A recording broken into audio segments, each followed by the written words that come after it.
I got a milkshake here. I have my glasses on because, wise guys, we're not supposed to drink milkshakes. We're supposed to drink wine or beer or something hard, but nobody's watching me in here.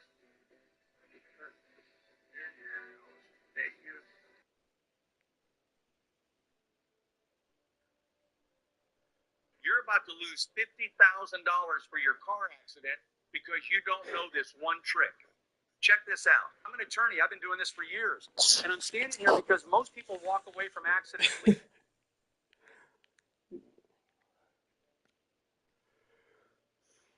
Vincent the Chin Gigante. You know what? Again, a big timer. He was the real power in New York. It's one of the states where the mob influence is still seen pretty heavily there. And I know people are going to disagree with that, but I have some inside information. So I definitely put Carlos in the big timer fashion. Vincent the Chin Gigante. You know what? Again, a big timer. He was the real power in New York during my era for sure. And let me tell you something. I don't want to lessen the power that Fat Tony Salerno had. I don't want to lessen that.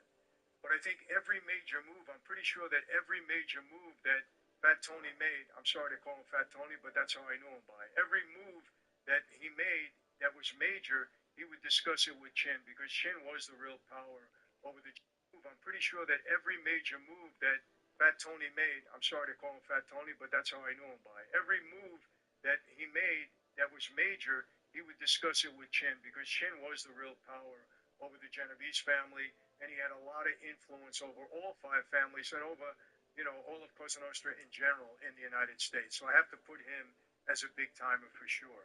Russell Buffalino. I'd have to say Russ was a power player. He had influence, especially in the Northeast. He was well respected. If you saw the movie Irishman, you saw that he was involved to a degree with Jimmy Hoffa. That whole story in The Irishman is not all true. Sheehan did not have the influence that they claimed he had, and he wasn't one of the shooters in the Hoffa matter. I know that for a fact. But Russ Buffalino did have a lot of juice, so I would definitely put him in as a power player. Salvatore Maranzano. I would have to put him in.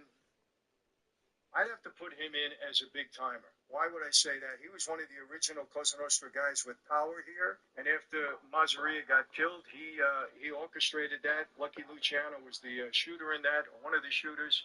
But Maranzano orchestrated that. And after that, he was the one that divided Cosa Nostra up into families. He was the one that did it. And obviously he got too big. He wanted to be the boss of all bosses again. And then Lucky Luciano took him out. But he was absolutely a big timer in this life, no doubt about it. Okay, let's go to number 9, Nicodemo Scarfer. I'd have to put him in as a power player only because he was a boss of Philadelphia for quite some time.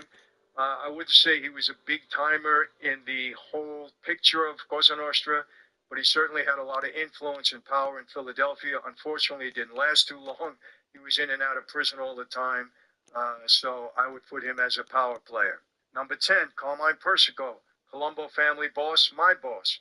I'd have to put him in again as I would say a power player, because he did have quite a lot of control over the family, and he did have some influence among the five families in New York. But unfortunately for as I called him, in and out of prison all the time, he could never really function as mob boss effectively, because if he wasn't in prison, he was on parole.